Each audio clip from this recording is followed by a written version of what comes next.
잘 건강관리 잘 하셔서 또 주님의 일을 잘 감당하실 수 있으면 좋을 것 같습니다.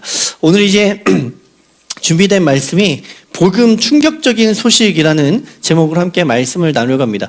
이 복음이 충격적인 소식이다라는 것은 사실은 이제 많이 생각하지 못하는 것 같습니다. 왜냐하면 복음은 항상 우리는 좋은 소식이라고 알고 있잖아요. 좋은 소식, 기쁜 소식이다라고 하는데 사실은 복음은 기쁜 소식 이전에 충격적인 소식입니다. 오늘 그걸 한번 나누려고 하는 것이죠. 흔히들 이제 우리가 이제 신학이라고 할 때에 신학의 꽃은 설교라고 이야기를 해요. 이제 설교가 모든 신학의 꽃이라고 이야기합니다. 그래서 우리가 이제 이 목회자를 준비하시는 분들이 이제 신학교를 가면은 뭐 조직신학, 성경신학, 뭐 여러 실천신학, 여러 가지 신학들을 배웁니다. 근데 그 모든 신학들은 결국엔 무엇을 위해서인가 하면 설교를 위해서 우리가 배우고 이렇게 훈련을 하는 거다라고 이야기를 하고 있어요. 그래서 간혹 이제 신도 성도분들이 그런 생각을 합니다. 설교는 그냥 이리저리 뭐 준비해가지고 그냥 뭐 하면 되지, 말 잘하게 이제 하면 되지라고 생각을 하지만 막상 설교를 잘하는 것은요 쉽지가 않습니다. 그래서 간혹 이제 제가 이제 목사님들하고 하는 농담이 있어요. 뭐냐면 목사님들 중에는 설교를 못한다라고 생각하는 사람은 없습니다. 내가 설교를 못한다라고 생각하는 사람은 없다. 항상 이렇게 이야기를 해요. 그리고 이제 간혹 그런 사람도 있죠. 왜냐하면 이 목사님들 중에 신학교 오게 된 계기가요. 보통 이런 분들이 많아요. 이제 교회에서 예배드리다가 내가 저 목사님보다 설교를 잘할 수 있을 거다. 잘할 수 있을 것 같다. 라는 생각으로 신학교를 오고 그리고 그 안에서 훈련을 받고 목회자가 된 분들이 많아요. 그래서 이제 그분들의 이제 보통 생각은 설교를 못한다라고 생각은 하지는 보통 않은 분들이 많습니다. 그런데 사실은 설교를 잘한다라는 것은요 쉽지가 않은 것 같아요. 이 설교에는 두 가지 아주 중요한 작업이 있습니다. 설교가 그냥 막 하면 되는 것은 아니에요. 설교에는 두 가지 아주 중요한 작업이 있는데 하나는 주해라는 작업입니다. 주해. 그리고 하나는 적용이라는 작업이에요. 이 주해라는 것은요 성경을 해석하는 작업입니다. 성경을 잘 해석을 하고 원어를 분석하고 뭐 그의 배경 지식들을 살펴보고 이러면서 성경을 해석을 해 나아가는 작업이 주해입니다. 그래서 본문이 무엇을 의미하는가, 그 본문이 어떤 목적을 가지고 쓰였는지를 다양한 방식을 통해서 해석하는 것이 주해예요. 간혹 예전에 신학교 다닐 때 어떤 목사님들이 오셔서 이런 얘기를 한 적이 있어요. 저 이제 신학생들 앞에 놓고 채플에 오셔서 신학교에서 배우는 것은 목회할 때 아무 소용이 없습니다. 이렇게 얘기하시는 분들이 계셨습니다. 간혹 이제 제가 교회에서 설교 드릴 때도 목사님들 중에 그런 얘기를 하시는 분들이 계시더라고요. 신학교에서 배운 거 이 교회에서 목회할 때는 아무 소용이 없습니다. 라고 설교하시는 분들이 계세요. 근데 그런 분들은 주해를 안 하시는 분들이에요. 주해를 안 하시는 분들입니다. 주해는요, 신학교에서 배운 것들을 잘 활용을 해야 됩니다. 역사신학, 조직신학, 그리고 성경신학 이런 것들을 잘 활용을 해야지만 좋은 주해를 이제 해 나아갈 수가 있다는 거예요. 그리고 근데 주해로 끝나는 것이 아닙니다. 그 해석을 가지고 주해한 해석을 가지고 적용을 해야 돼요. 이 적용이라는 것은 청중을 생각하는 것입니다.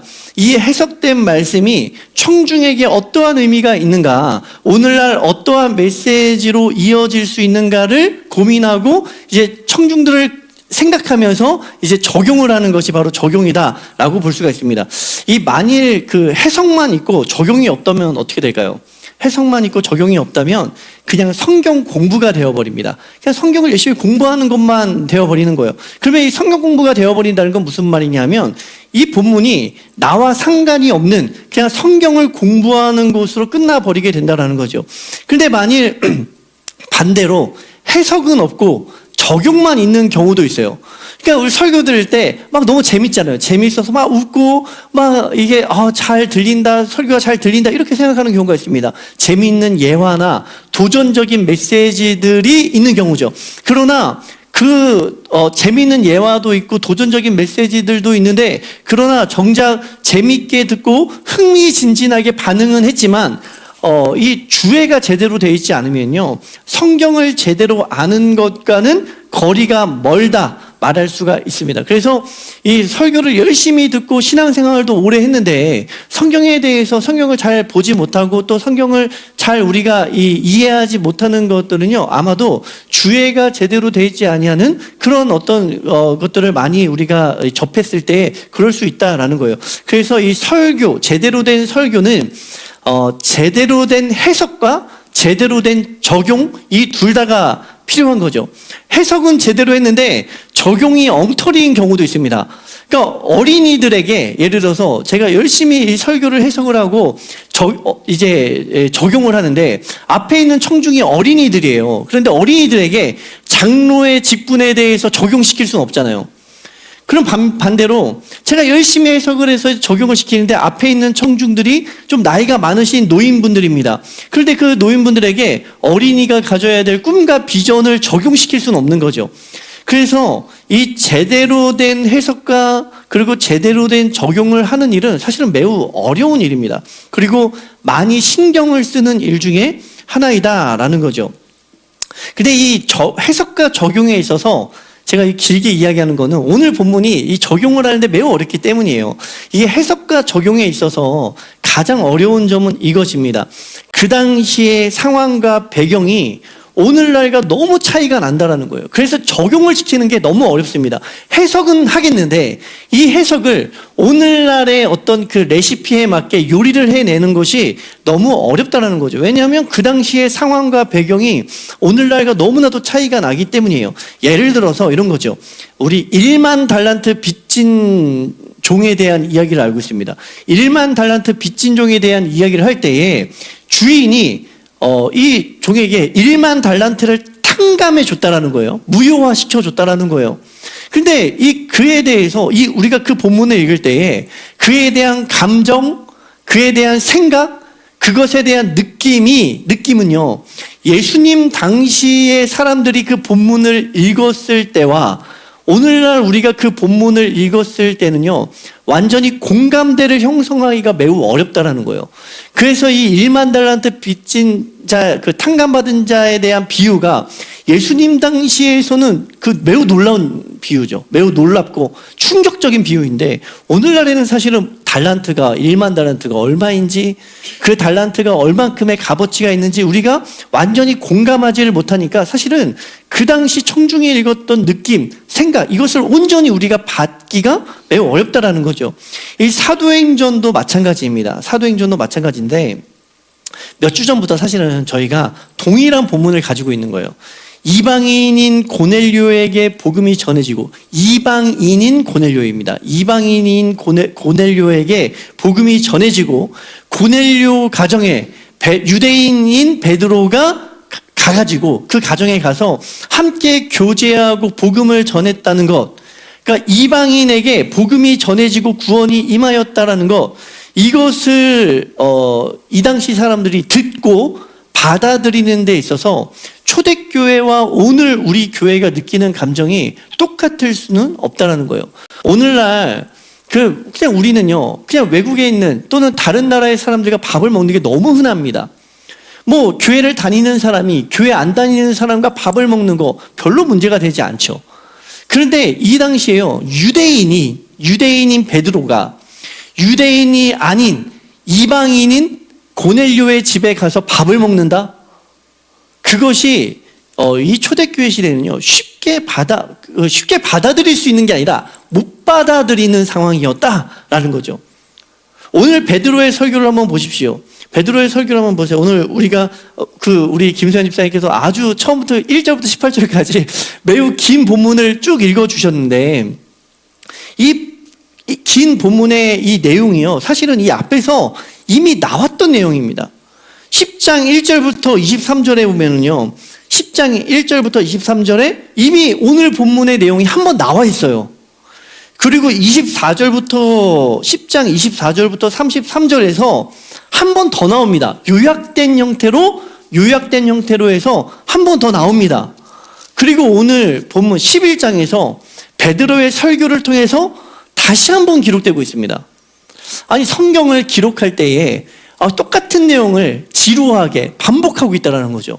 왜 그렇습니까? 왜 그럴까요? 그냥 한 번만 얘기하고 한 번만 기록하고 나머지는 우리가 다 아는 내용이니까 그냥 이제 결론과 중요한 내용만 이야기하면 될 텐데 그러지 않고요. 이 사도행전이 10장과 11장 두 장에 걸쳐서 이 베드로와 고넬료가 만나게 된 이야기에 대해서 굉장히 길게 그리고 자세하게 그리고 반복적으로 기록하고 있다라는 거예요.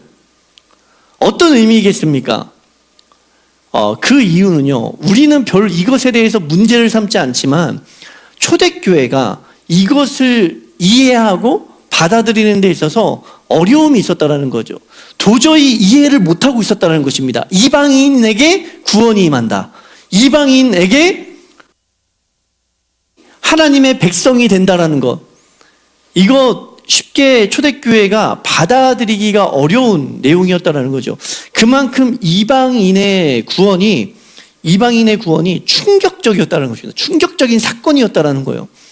그러니까 우리는 유대인들에게 있어서 이방인입니다. 그런데 오늘 우리가 복음을 받고 그리스도인이 되고 예수님을 영접하게 되었다라는 거는요, 그 이 당시에 유대인들에게 있어서 충격적인 사건이었다는 거죠. 오늘 본문에 이제 제가 좀 이해를 편하게 하기 위해서 구조를 한번 보여드릴게요. 한번 사진 한번 보여주시겠습니까? 구조를 보면요, 이게 이렇게 되어 있어요. 이게 뭐냐면 교차 대구 구조, 신학적인 용어로 그런데 이 용어는 몰라도 되고요. 이 모양만 아시면 됩니다. 모양 A, B, C, B A 여기에 보면은 가장 중요한 지점이 어디라고 생각이 되십니까? 가장 중요한 메시지가 어디 있다고 생각이 되세요? 네, C 같죠. C 같죠. 이게 이제 이렇게 접히는 거잖아요. 접히는 모양인데 이 가운데에 있는 C가 가장 이제 중요한 본문이다라고 볼 수가 있어요. 오늘 11장을 총 이렇게 구조로 별로 보면은 1절부터 3절은 이방인을 수용하는 것에 대한 문제를 다루고 있습니다. 11장 1절부터 3절에 보면은 유대에 있는 사도들과 형제들이 이방인들도 하나님의 말씀을 받았다함을 들었더니 베드로가 예루살렘에 올라갔을 때에 할례자들이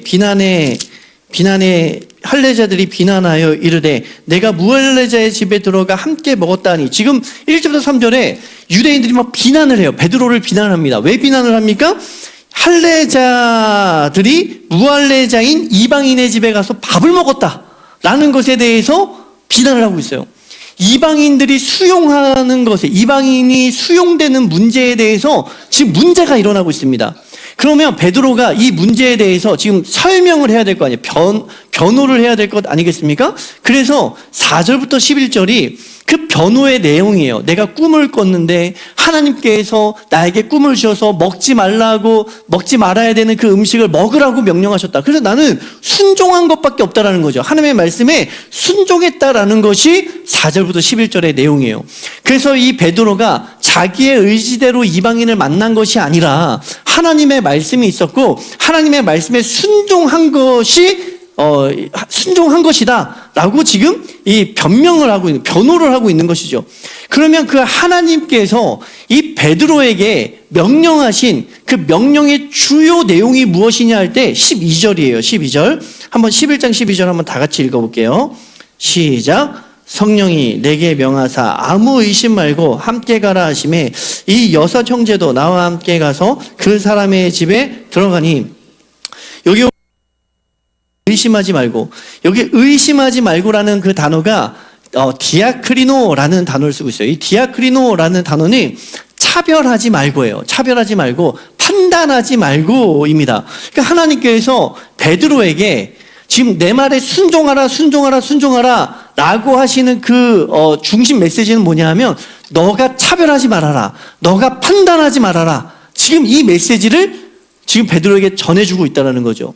그래서 이 베드로가 하나님의 말씀에 순종하여서 정말 그 이방인들을 따라서 고넬료를 만났을 때에 어떤 역사가 일어나는가 하니 16절이에요. 15절과 16절 14절부터 16절 한번 읽어보겠습니다. 14절로부터 16절 시작. 그가 너와 내 온 집이 구원받을 말씀을 내게 이르리라 함을 보았다 하거늘 내가 말을 시작할 때 성령이 그들에게 임하시기를 처음 우리에게 하신 것 같이 하는지라. 내가 주의 말씀에 요한은 물로 세례를 베풀었으나 너희는 성령으로 세례를 받으리라 하신 것이 생각나노라.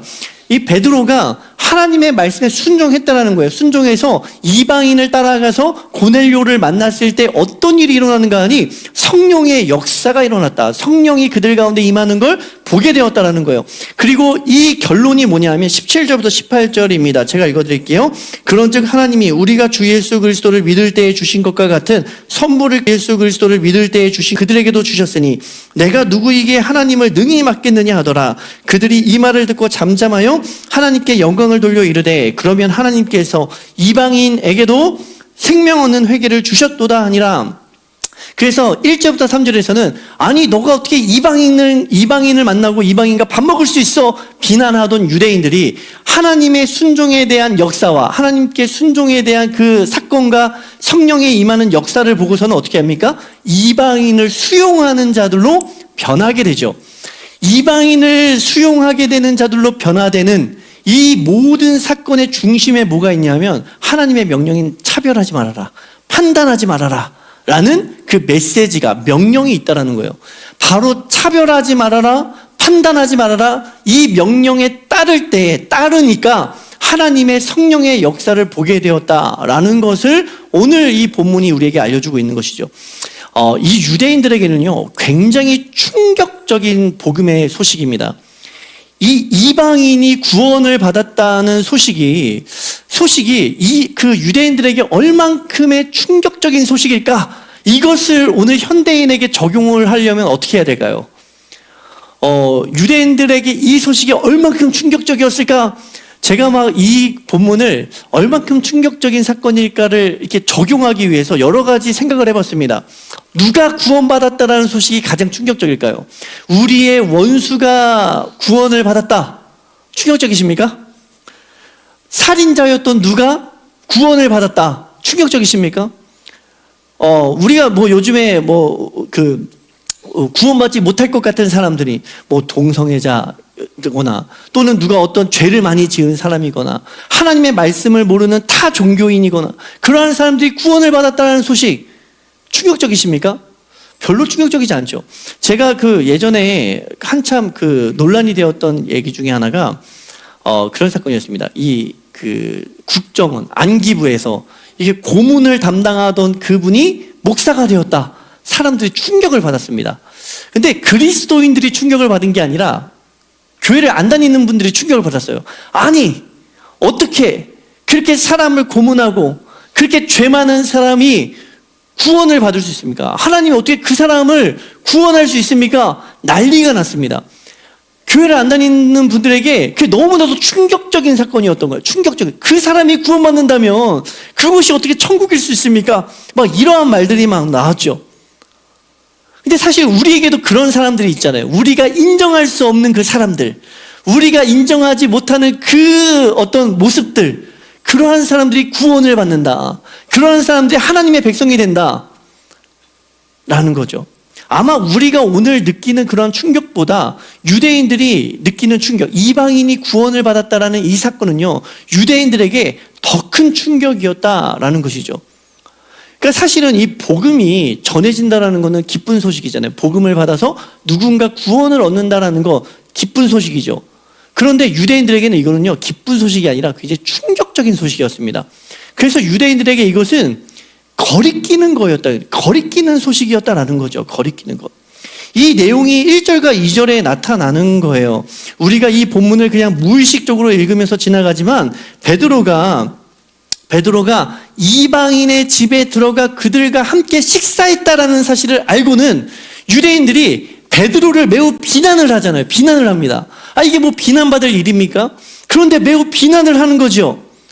그러니까 이 다음에 나타나는 베드로의 반복되는 설명과 그 설교는 베드로의 변명 같기도 하고 설득 같기도 하고 그런 거죠.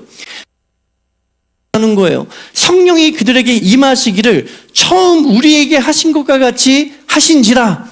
성령이 이방인에게 임하였는데 유대인에게 임한 것과 동일한 성령이 이방인들에게 임하였다라는 거죠. 그러니까 우리 유대인들과 이방인들이 다를 것이 없다라는 거예요. 하나님 앞에서 다를 것이 없다라는 거죠. 이방인이나 유대인이나 같다라고 이야기합니다. 같다. 충격적이죠. 유대인들에게 너무 충격적인 사건이에요. 아마 우리 그리스도인들에게도요, 오늘 우리에게도, 야, 너나 저 죄인이나, 너나 저 살인자나, 너나 저 원수나 같아! 라고 이야기한다면 얼마나 충격이겠습니까?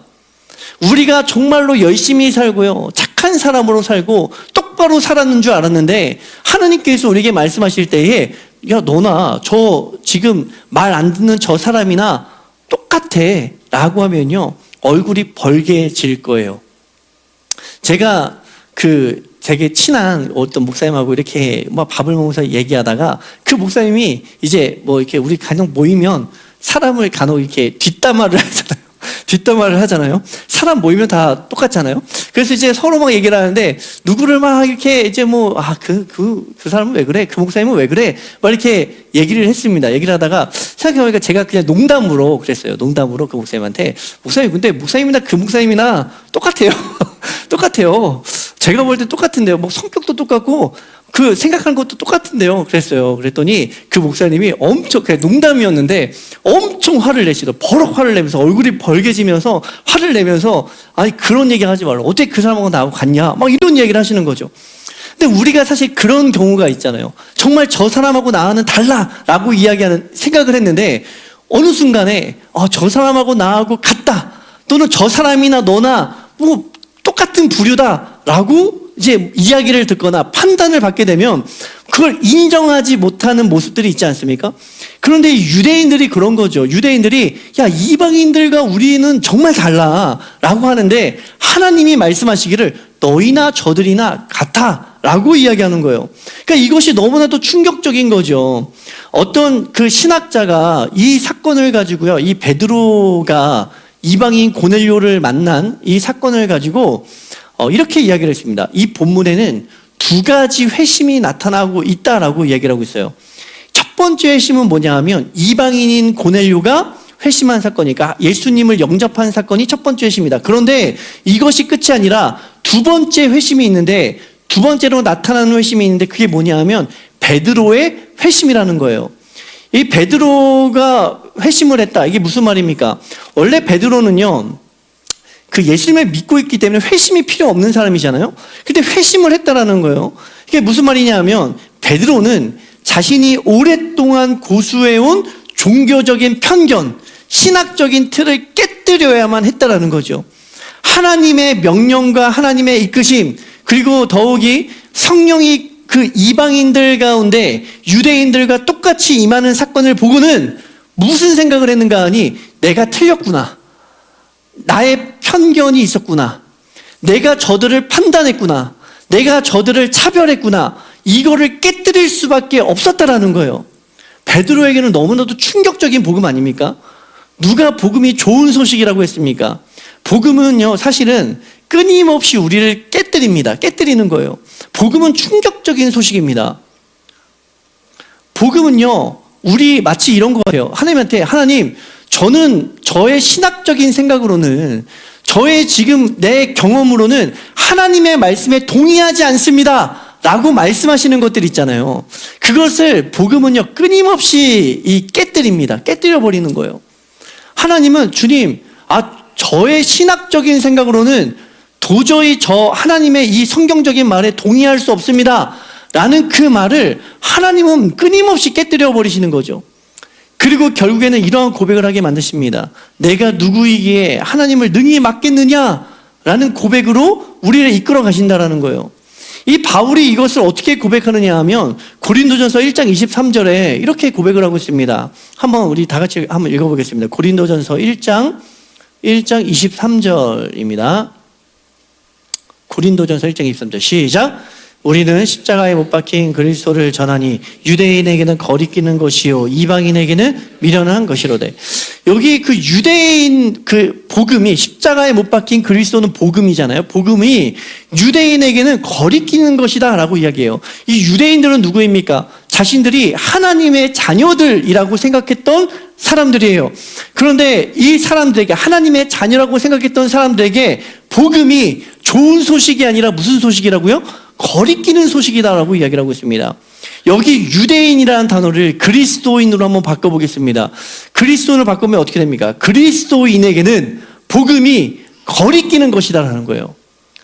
즉 하나님을 믿는 자들도 끊임없이 이 복음에 의해서 깨지고 거리낌을 대면하고 마음에 안 드는 것들을 부딪혀야지만 복음의 진정한 능력, 복음의 진정한 소식이 전해진다라는 거죠.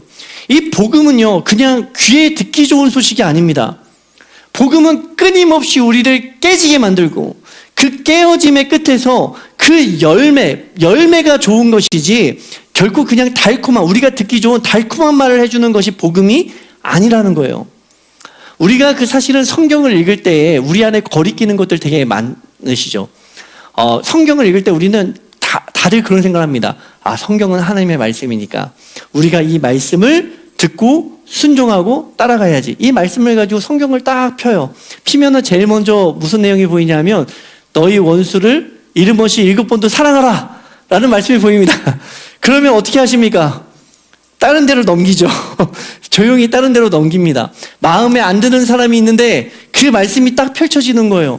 그러면 우리는 다른 데로 넘기죠. 그래서 이 시편에 있는 그 말씀과 같이 주님께서 원수의 목전에서 내게 상을 베푸실 것이다, 그런 말씀으로 옮겨가요. 놀라지 말고 두려워하지 말라, 내가 너와 함께함이라 라는 말씀으로 우리는 넘어가죠. 사실은 이 성경 안에 거리끼는 복음들이 있습니다. 하나님과 재물을 겸하여 섬기지 말라, 거리껴지시지 않습니까? 아니, 재물을 어느 정도 우리가 사랑하는 것이 섬기는 것인가? 어느 정도 포기를 해야 되는가? 어느 정도 우리가 재물에 대해서 욕심을 버려야 되는가? 거리껴지지 않습니까? 그러니까 우리는 다른 본문으로 가죠. 내 입을 크게 열라, 내가 채우리라. 그런 본문은 너무나도 쉽게 우리가 받아들이지만 사실은 우리가 받아들이는 것만 생각해서 그렇지 성경 안에는요, 우리가 받아들이지 못하는 거리끼는 그 복음의 내용들이 너무나도 많다라는 거예요. 그렇지만 성경은 끊임없이 그 복음의 메시지로 인해서 거리끼는 메시지들을 통하여서 우리를 깨지게 만든다라는 거죠. 그리고 이 깨어짐의 끝에서 정말로 참된 복음의 열매가 나타난다라는 거예요. 그래서 이 복음이라는 말, 우리는 너무나도 쉽게 이야기하잖아요. 복음 너무 좋은 소식입니다. 복음 전해야지요, 이렇게 이야기하지만 이 복음이라는 그 말씀 안에서 우리의 기존의 생각들이 재정의 되는 일들이 꼭 필요합니다. 꼭 필요하다라는 거예요. 저는 이제 사람들하고 많이 이야기를 하면서 이런 질문들을 많이 받습니다. 목사님, 이런 문제에 대해서 어떻게 답을 하시겠습니까? 라는 질문을 굉장히 많이 받습니다. 그러면 제가 항상 이야기하는 게 있어요. 잘 모르겠습니다. 잘 모르겠습니다. 라고 이야기를 해요. 왜냐하면 어제도 제가 이렇게 사람들하고 얘기하면서 그런 이야기를 했는데 아직 제가 신학적으로 그 부분에 대해서 명확하게 답을 내리지 못했기 때문에 함부로 이야기하지 못하겠습니다. 아, 근데 목사님, 정통적으로 교리적으로 이것은 이래야 되지 않습니까? 라고 이야기를 해요. 교리적으로 이것은 이래야 되지 않습니까? 라고 이야기를 해요. 그렇지만 또 저는 얘기를 합니다. 교리적으로 무엇을 이야기하는가? 또는 내가 어떤 생각을 가졌는가?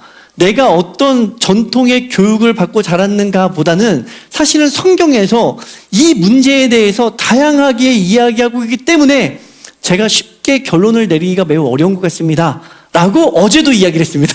어제도 사람들과 이야기하면서 그렇게 얘기했어요. 정말 그래요. 우리가 이 복음이라는 것, 말씀의 권위를 우리가 인정을 한다면 이 복음 안에서요, 이 복음을 우리의 생각에 깨어 맞추는 것이 아니라 우리의 기존의 생각들을 이 복음의 메시지 안에서 끊임없이 재정의하는 일들이 우리가 필요하다라는 거죠.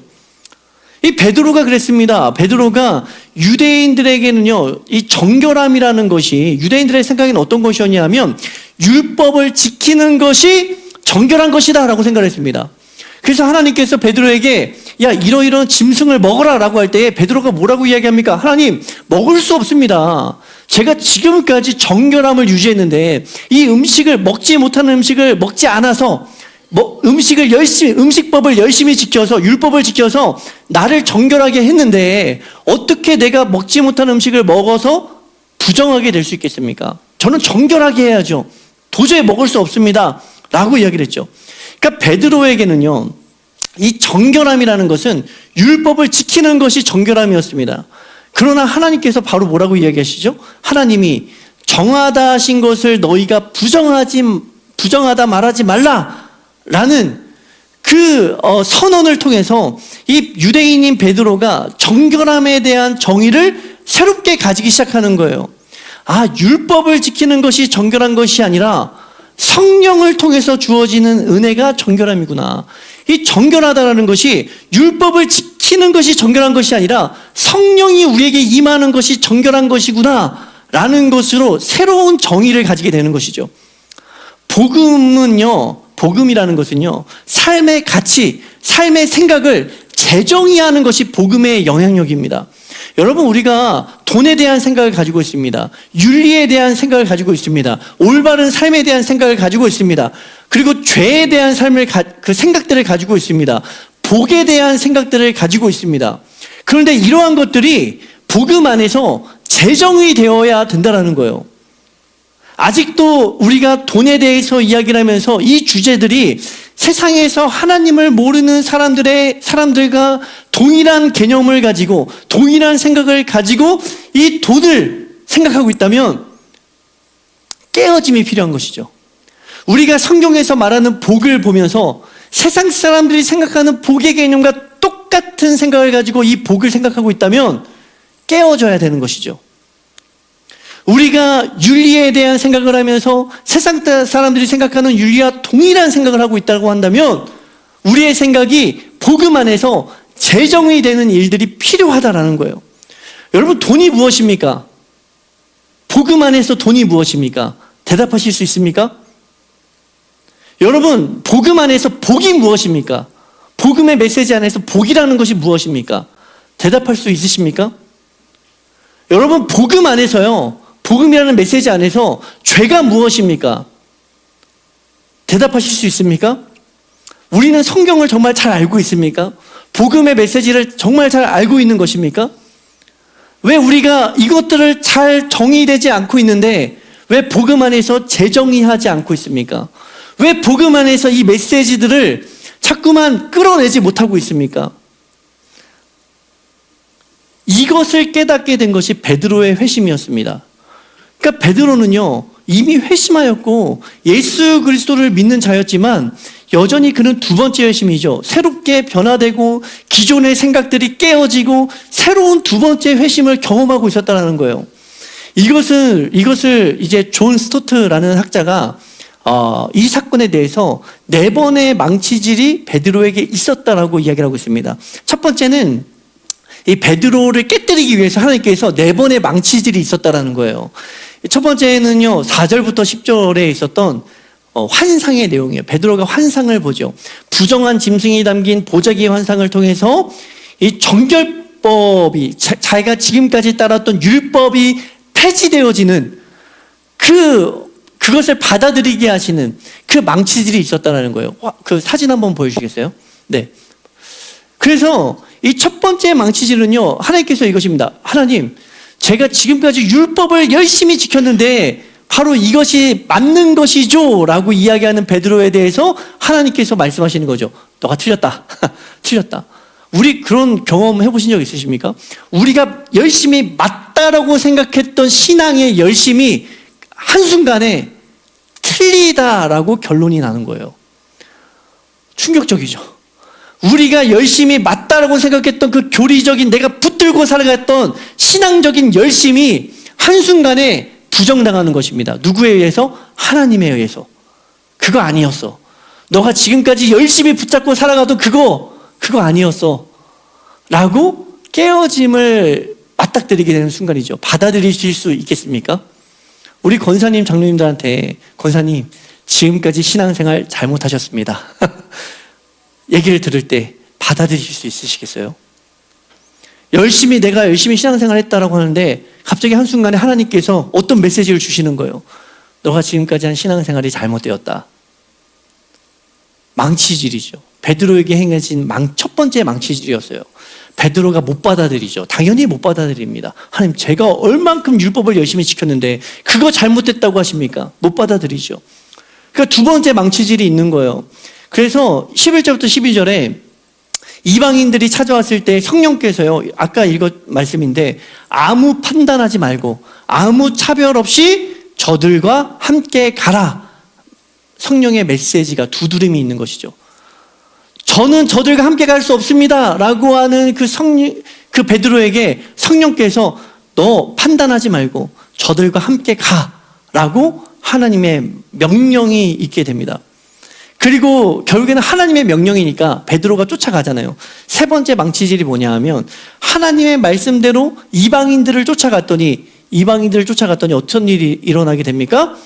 이방인 그 고넬료에게도 하나님의 말씀이 임하였다라는 것을 듣게 됩니다.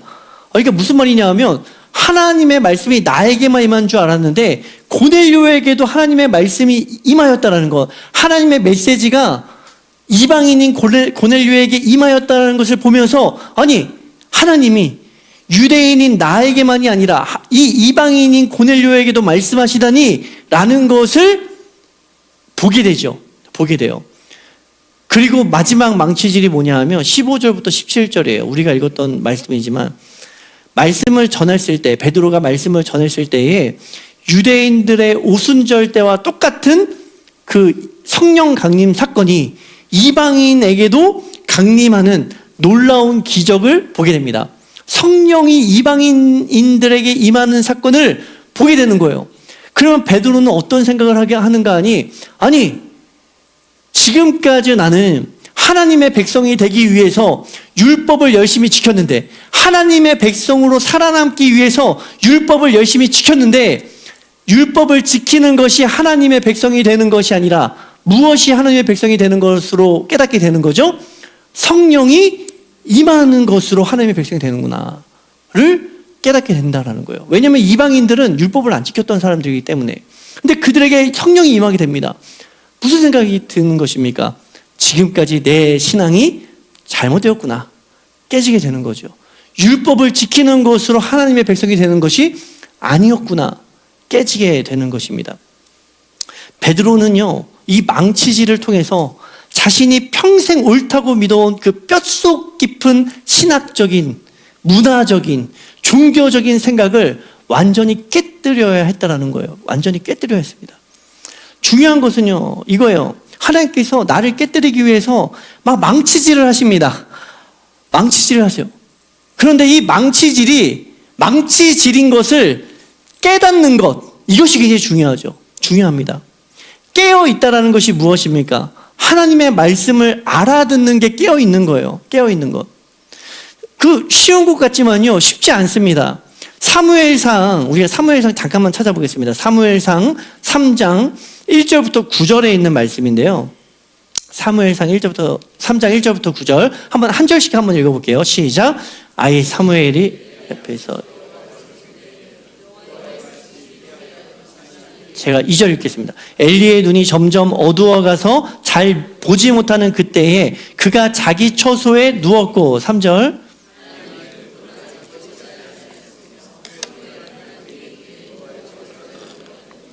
여호와께서 사무엘을 부르시는지라 그가 대답하되 내가 여기 있나이다 하고,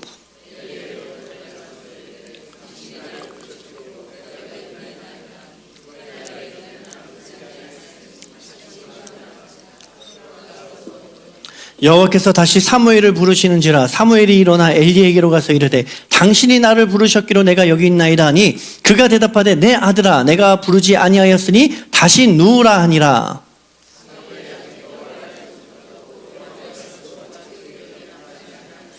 여호와께서 세 번째 사무엘을 부르시는지라 그가 일어나 엘리에게로 가서 이르되 당신이 나를 부르셨기로 내가 여기 있나이다 하니 엘리가 여호와께서 이 아이를 부르신 줄 깨닫고 엘리가 사무엘에게 이르되 가서 누웠다가 그가 너를 부르시거든 내가 말하기를 여호와여 이에 사무엘이 가서 자기 처소에 누우니라. 이게 사무엘이요, 우리 잘 아는 말씀이죠. 사무엘이 하나님의 음성을 듣는 장면이 나와요. 그런데 우리가 그냥 간혹 지나치는 말씀이긴 한데, 이 당시는요, 엘리라는 제사장이 있었던 시대입니다. 그런데 엘리라는 제사장이 있었던 시대가 영적으로 매우 타락한 시대였어요. 왜냐하면 엘리의 두 아들이 예배를 어지럽히고 그 예배를 이제 타락시킨 그 사람들이었기 때문입니다. 그래서 엘리는 결국에는 마지막 제사장이 되죠. 그 사무엘 앞에서 그 엘리 가문이 완전히 끊어지게 되는 것을 이제 보게 됩니다.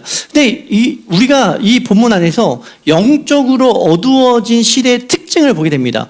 영적으로 어두워진 시대의 특징이 뭐냐 하면 여호와의 말씀이 희귀하다라는 거예요. 1절에 나타나고 있잖아요. 3장 1절에 보면은 엘리 앞에서 여호와를 섬길 때 여호와의 말씀이 희귀하여 이상이 흔히 보이지 않더라라고 이야기해요. 그런데 이 희귀하다라는 것이 여호와께서 말씀하시지 않는다는 의미가 아닙니다. 이번 사무엘은 여호와의 말씀을 계속 듣잖아요. 듣고 듣는데 지금 엘리에게 여호와의 말씀이, 이 당시의 종교 지도자들에게 여호와의 말씀이 들리지가 않는다. 희귀하다라는 거죠. 왜 그렇습니까? 영적으로 닫혀져 있기 때문이에요. 영적으로 어두워진 시대이기 때문입니다. 하나님이 말씀하시지 않는 것이 아니라 우리가 하나님의 말씀을 듣지 못하고 깨닫지 못하는 그것이 바로 영적으로 어두워진 그 상태라는 거죠. 즉 다시 말하면 우리가 연약해서 하나님의 말씀을 잘 모를 수 있잖아요. 우리가 아직 온전히 하나님의 사람으로 완전히 변화되지 아니한 부족한 모습들이 있습니다. 그런데 하나님께서 우리에게 말씀하시죠. 베드로를 깨닫게 하시는 것처럼 우리의 마음을 막 두드리시는 거죠. 망치질을 막 하시는 것입니다. 그런데 영적으로 깨어 있다라고 하는 것은 하나님께서 두드리시는 그 말씀을 듣고 그 말씀을 알아듣는 것, 이것이 영적인 깨어 있다라는 그 사실이라는 거죠. 그래서 이 베드로가 깨닫게 되잖아요. 하나님의 두드리시는 말씀을 듣고는 18절의 말씀과 같이 하나님께서 이방인에게 생명을 위한 회개를 주셨다. 초대교회가 고백하게 되는 거죠. 이것을 깨닫는 것이 분별이에요. 이것을 깨닫는 것이 영적으로 깨어 있다라는 그 상태입니다. 그러니까 우리는 하나님의 말씀을 잘 온전히 이해하지 못하니까 잘못할 수도 있고요. 잘못된 지식을 가질 수 있습니다. 그렇지만 하나님께서 우리에게 끊임없이 말씀을 통해서 깨닫게 하시고 두드리시고 그 잘못된 생각을 깨뜨리게 하시는데, 그것을 알아볼 수 있는 눈이 있는 것, 그것을 알아볼 수 있는 귀가 있는 것, 그것을 알아들을 수 있는 그 열려있는 마음이 있는 것, 이것이 바로 깨어있는 자의 모습이라는 거예요. 듣는 귀를 우리가 갖는 것이 필요하다라는 거죠.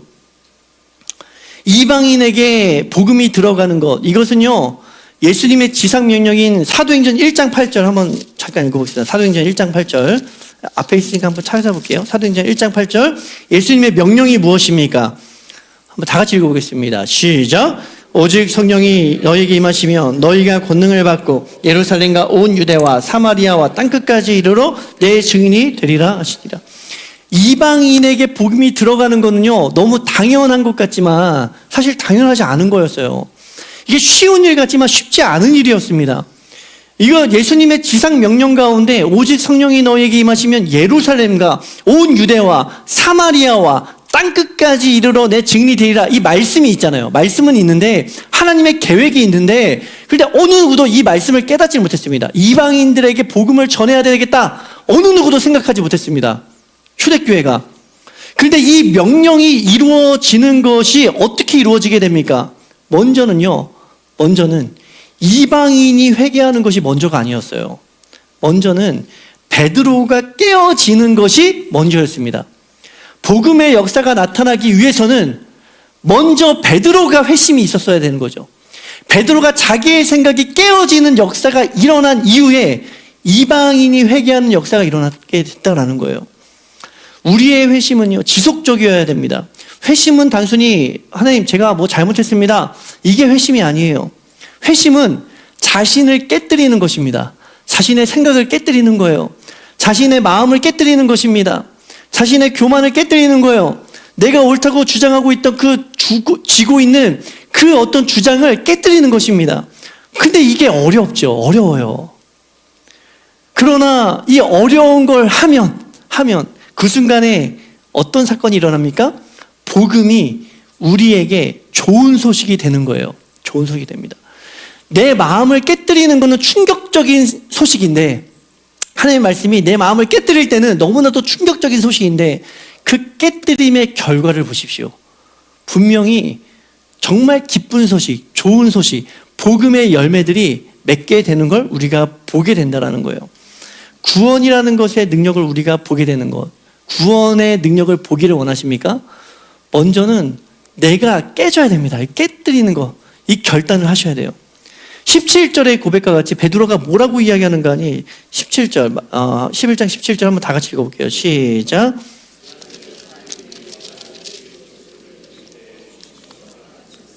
그대에게도 주셨으니 내가 누구의 하나님을 능히 맡겠느냐. 여기 베드로가 마지막에 뭐라고 이야기합니까? 내가 누구이기에 하나님을 능히 맡겠느냐라는 고백이에요. 마음에 안 든다는 거죠. 그 사건이 마음에 안 든다는 거예요. 이거 도저히 받아들일 수가 없는 사건이라는 거예요. 그런데 하나님이 하니 이거 어떻게 맡겠느냐라는 거죠. 맡겠느냐. 그러니까 우리는요, 내 생각이 중요하지 않습니다. 내 관념이 중요한 것이 아니에요. 우리는 이 말씀 안에서 하나님의 음성이 중요한 것이고, 말씀 안에서 우리에게 지금 두드리시는 하나님의 메시지가 중요한 것이죠. 내 생각과 내 관념으로 막을 수 없는 분, 제한할 수 없는 하나님, 그것을 경험하기 위해서는 먼저 나의 생각을 이 복음의 메시지에 깨뜨리는 일들이 필요하다는 거예요. 오늘 본문, 오늘 주님께서는 우리에게 어떠한 것들을 말씀하고 있습니까? 지금 어떠한 망치질로 우리의 마음을 두드리고 계십니까? 지금 그 메시지가 받아들일 수 없는 메시지처럼 들릴지라도 주님의 메시지에 마음을 열고 내 마음을 깨뜨린다면 그 안에서 놀라운 성령의 역사가 일어날 줄로 믿습니다. 우리의 교회가 날마다 우리의 고집을 피우는 교회가 되지 아니하고요, 하나님의 메시지로 우리의 교회의 생각들을 날마다 깨뜨리며 주의 말씀 가운데로 더욱더 가까이 갈 수 있는 교회가 되기를 소망합니다. 그러한 성도가 되기를 소망합니다. 그것이 진정한 헌신이고 그것이 진정으로 주 앞에 예배하는 길임을 기억하셔서 날마다 주의 말씀 가운데 새롭게 정의되시는 저와 우리 성도님들의 삶이 되시기를 주님의 이름으로 축원드립니다. 아멘. 우리 다 같이 자리에서 일어나셔서 함께 주님 찬양하겠습니다.